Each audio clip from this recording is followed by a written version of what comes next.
In this lesson, instead of going through the whole lick showing all the notes, I want to go into one of the arpeggios that I find a little more interesting than the remaining ones, because I mean the remaining, not that I don't use and really enjoy the rest of them, they are a little more regular, and I've showed you these arpeggios many times before. So I want to get into one of the arpeggios that are a little, it's not so ordinary, a little bit of an unorthodox way of playing a major triad arpeggio. Not that it isn't been seen before, but I want to go into one particular arpeggio and make sure that you actually are able to use this arpeggio other than just in this piece, and also go into the technique and how we can use this other than in this piece for improvising and stuff like that, and actually make sure that you at some point master it and are able to play the complete arpeggio, because as I'm sure you already know, there's so much stuff out there, so much material, and a lot of it we just graze it and never really get more into it. We just, you know, maybe get inspired from watching all that stuff, but I want to make sure that you are actually able to take something away from this video. So I want to get into the first one, the C major triad, and what the way that I would normally play that one would just be like this.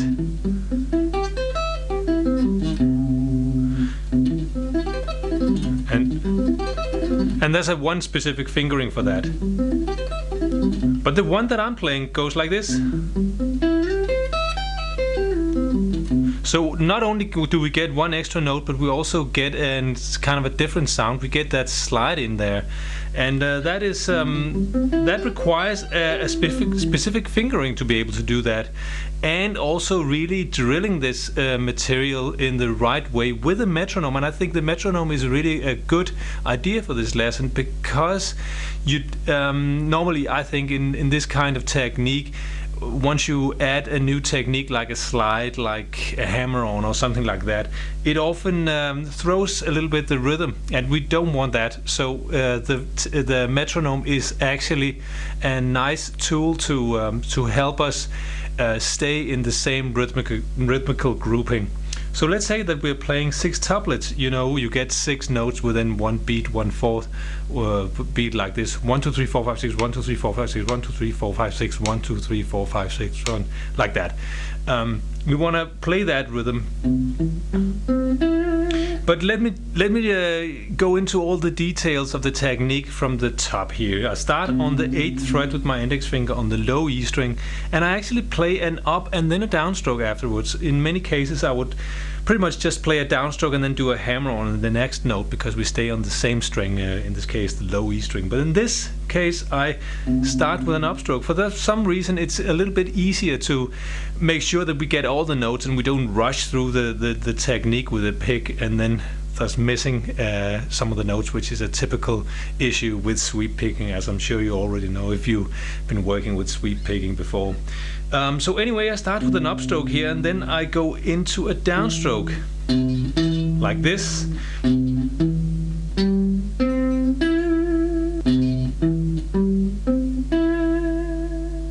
And to be able to do this and being able to slide into the next note, I use, after using my index and little finger for the low E string, I do the rolling technique with my long finger. And this is a technique that you need to master to be able to be a good sweep picker anyway. Because in many of the sweep picking patterns you are pretty much forced to, or you have to be able to use this technique, that rolling technique. And this is a technique that really it puts a lot of emphasis on being able to have so much control of the fingers, so that when you play one note and roll into the next note, what needs to happen is that the previous note that you played needs to let go of the fret this way, muting the string. So that you only hear the next note, because you want to stay away from stuff like this. You want to avoid that chordal sound. So this is what you want.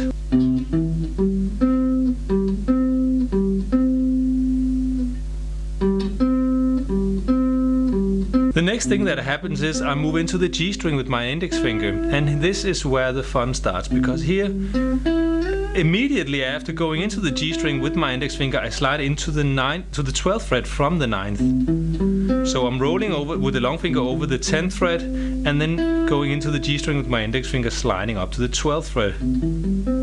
And this is where we want to pay attention to avoiding slowing down here. So you don't want this stuff like that. That's what you want to avoid. You want to keep the same pace all through the piece. And here we are actually into the next arpeggio shape with the first note. So here, this is the next shape, which I would normally play like that. So we get a little bit of both these shapes, this one and this one. So anyway, once I'm in here, slid into the 12th fret with my index finger on the G string, I continue into the B string. So this is again a point where you need to avoid hesitating between techniques or stopping between techniques. So I move into the B string with my long finger, 13th fret, and then into the high E string with my index finger and my little finger. And the index finger is playing the 12th, and the little finger is playing the 15th fret. Once that is played, I actually, let me just explain the picking here. You can see there's a big chance that the pick stops when it goes into the G string to do the slide, but that's really what you wanna avoid to some degree. Of course, you are on that fret, maybe just a little bit longer, but you want to avoid stopping with the pick. So you want to keep the movement like you were just playing a regular sweep picking pattern. So once I'm back here to the 12th fret on the high E string, I move in again with my long finger to the 13th fret B string, and then into the G string again. From here I slide from the 12th fret down to the 9th fret. So just the opposite as we did when we were ascending. And here again, you have to watch out for the fingering, so that you're using your long finger or rolling over the D and A string. And here we're doing the exact opposite.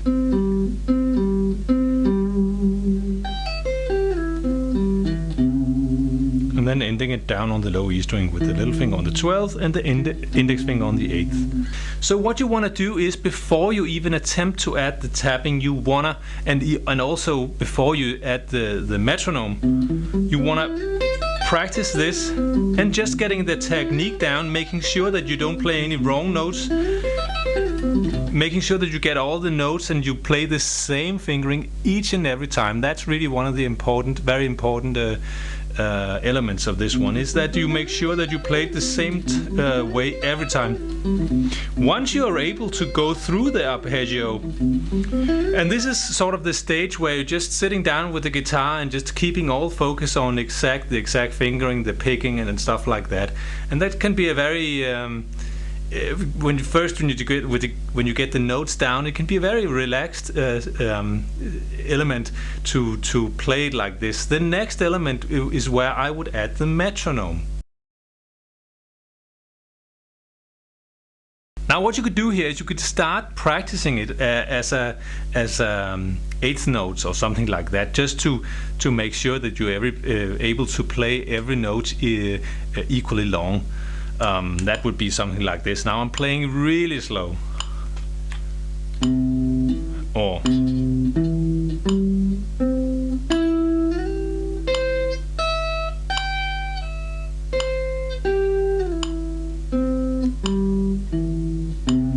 like that. And then at some point you are able to play the sextuplets, but you can even practice triplets before trying the sextuplets. So the triplets would be like this: 1, 2, 3, 1, 2, 3. And then when you're able to do that without being stressed or anything like that, then you can maybe take the tempo down a little bit and then try the sextuplets. So as I said before, the sextuplets would be 6 notes in between this click.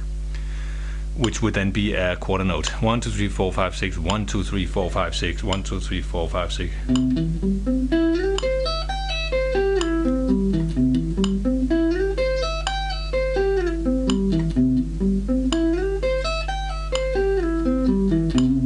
Keeping everything in time, that's really a cool thing about the metronome, making sure that all the notes are equally long. Of course, you will still get a specific sound when you're doing the slide, and which is also what we're after. But just really making sure that that note is not longer than any of the other ones. The next thing we want to do, once you're able to do this, we're going to add the last element, the tapping.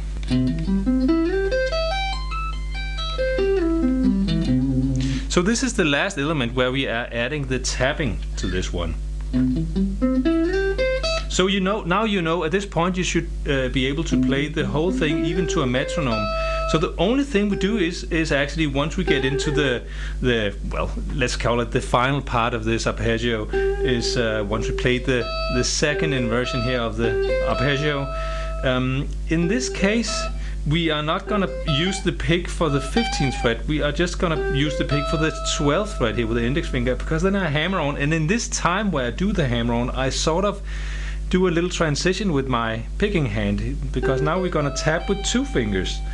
And even before that, you should actually be able just to use 1. So if you're new to this, maybe wait with the second note here. And this, you can see, this actually sounds really cool just with 1 tapping.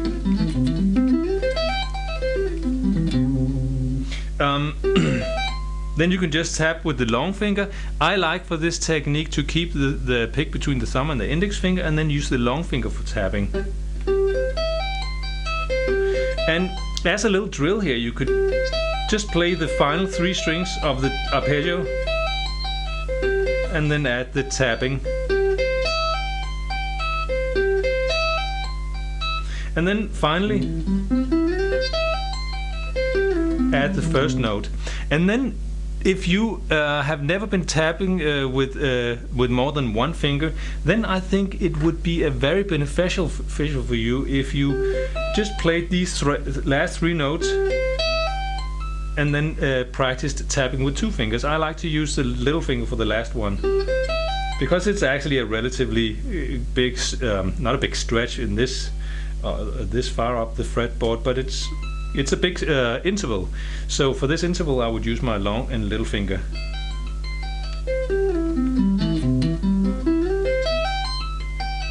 But for just the drill. And this is again one of those cases where the metronome is a great tool to work to get everything in time and make sure that you don't get, for example, this is also a typical problem that happens when you combine the 2 techniques. You know, after the hammer on, then you get kind of a little coffee break, and then you start the tapping. That's what you want to avoid also. So everything you want to be in time with everything, and this is also a point where you can just practice it with the metronome in starting with 8th notes, for example. Like, and let me just show you what I would do. So we got 1 and 2 and.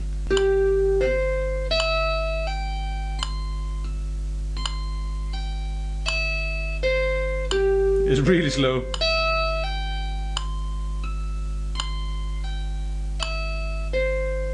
And then at some point you're ready to this for the 6 tuplets. 1, 2, 3, 4, 5, 6. 1, 2, 3, 4, 5, 6. And this is in itself is a very cool lick, obviously. And you can do a lot of improvising with the tapping, of course. So let's put the whole thing together in 6 tuplets.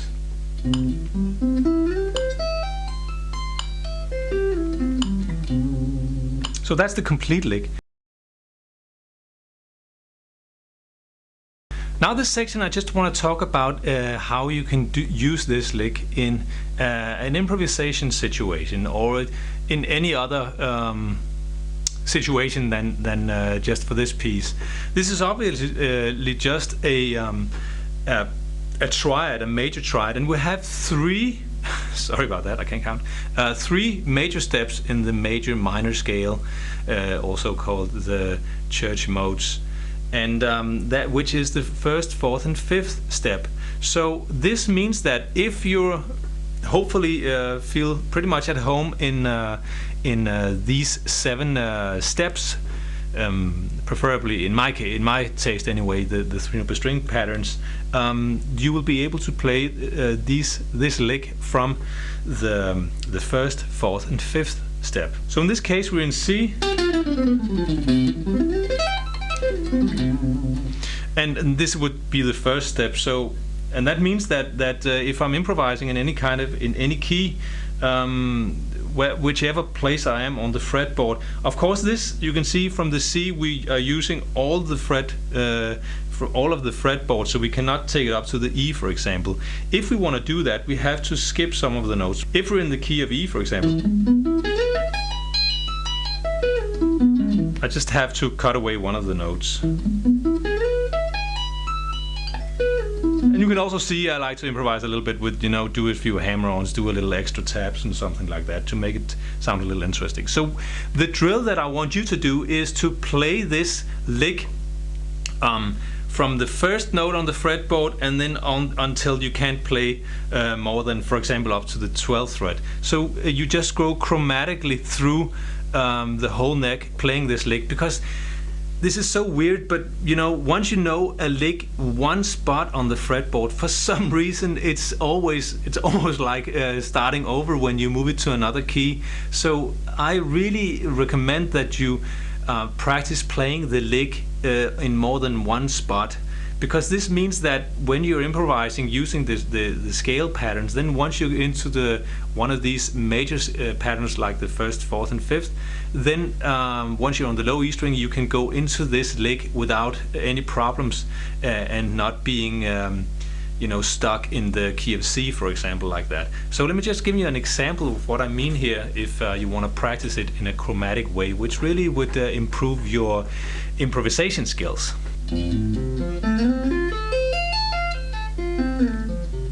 You can also see that this obviously makes it a little bit of a bigger stretch. Just continuing up to the G, so F, F sharp, G.